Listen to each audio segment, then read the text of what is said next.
On June 30th, 2025, Charles Owino, Director General of the National Communication Center, addressed the shooting of Boniface Mwangi Kariuki, a 22-year-old mask vendor during protests on June 17th. Speaking on Citizen TV, Owino claimed Boniface provoked the police officer, saying, as I quote, "If you listen closely to the clip, you'll hear that boy abusing the policeman's mother." He quickly added, as I quote, "But that is not something that should make you shoot. You are an officer. You must have restraint." His remarks drew immediate criticism on X, with many accusing him of victim blaming in a case that has shocked Kenya. But you see, that is not something that should make you, you are an officer. You must have restraint. And shot him with a rubber bullet. And you can see what it has cost the image of the police so far. The incident occurred on June 17, 2025 during protests in the Nairobi CBD. Boniface Mwangi Kariuki was selling face masks when confronted by two officers. A viral video shows one officer firing a rubber bullet at a cross range, leaving Boniface bleeding on the street. He was rushed to the Kenyatta National Hospital where he underwent 2 surgeries. Doctors later declared him brain dead, with bullet fragments lodged in his brain. His family confirmed he remains on life support with no hope of recovery. Boniface Mwangi Kariuki is confirmed to be brain dead. Brain yake haifanyi kazi. Sasa tukujua kuanzia hapo sasa ni gani. When somebody has been confirmed brain dead, we know what it means. So the brainstem of Boniface Mwangi Kariuki is not working any longer. Owino emphasized that police are trained to exercise restraint even in difficult situations. He stated, as I quote, "Police officers are aware that they will always find themselves in situations where they have to act on their own without the opportunity to refer to their books of their superiors." He addressed that officers must know when to use firearms, adding, as I quote, "It is something that should be grown in you." Owino admitted the officers' actions were inappropriate, noting the damage to the police image, but his claim of provocation has fueled public anger over perceived attempts to justify the shooting. Equally, you are in a situation where you cannot ask your boss, can I shoot or not shoot? And that is why policemen take individual responsibilities. And that is why even the statement made by the minister, because as he has put it, the Constitution was very clear. The minister can only give instructions to IGP in writing and on matters of policy. That is what the Constitution provides.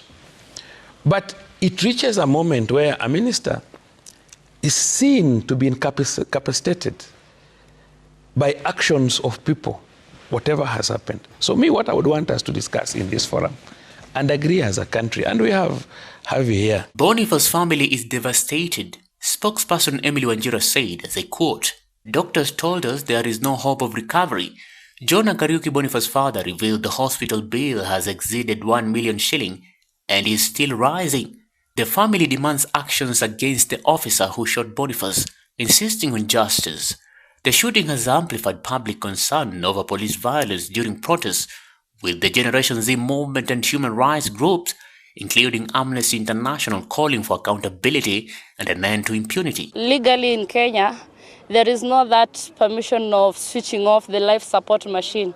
He is still under the life support machine, but tumekonfirmiwa sahi ya kwamba he is now brain dead. So juu Kenya haijakubalisha ati machine inaweza zima ama anything, tumeambiwa we wait for the fate. There is one thing that medically it's been told that for somebody to be confirmed he's dead, the heartbeat has to stop.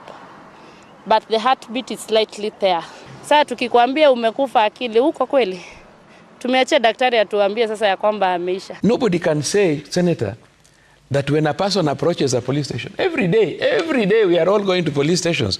We have not seen incidences of shooting because it is the police station where all of us report. And I was just asking you, have you come with your bodyguard here? And I'm sure he's a policeman in case you have one, but you may not have one.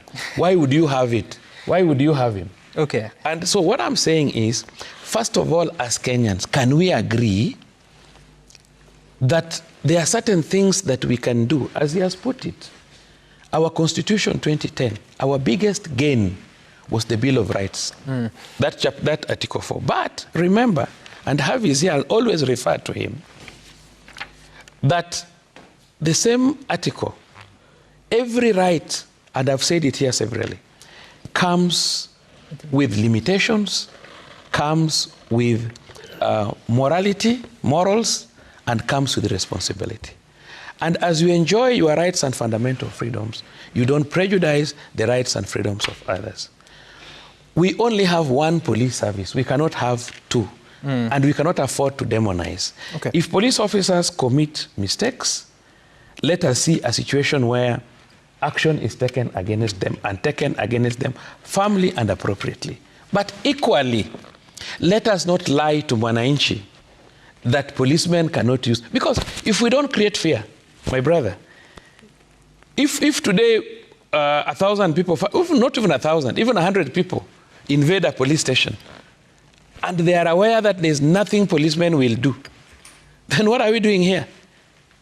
You'll be overrun. Boniface Mwangi Kariuki's shooting has become a rallying cry for Kenyans' acknowledgement, but his claim of provocation has deepened public distrust, with mounting calls for justice. Kenya faces a pivotal moment. Will the government hold officers accountable and reform law enforcement, or will impunity persist?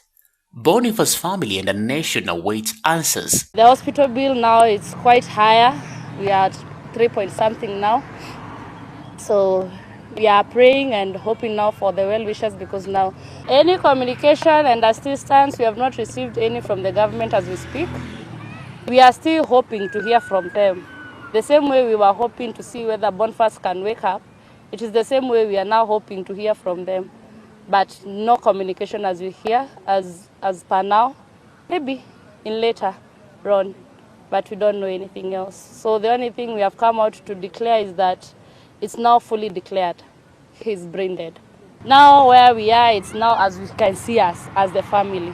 That's where we are. We as the family of Boniface Mwangi Kariuki, we cry upon you, because a lot of hopes and promises were being given to us, but none has come through. So on behalf of that, we were given a pay bill for the medical bill fund, whereby is 76,82,551 account. It's your name, and the name that to reflect out of that pay bill, it's Boniface Mwangi Kariuki Medical Fund. So hapo ndipo tuko. Boniface Mwangi tragedy highlights Kenya's battle against police violence. Share your thoughts in the comment section. For Maisha TV, I'm William Juma.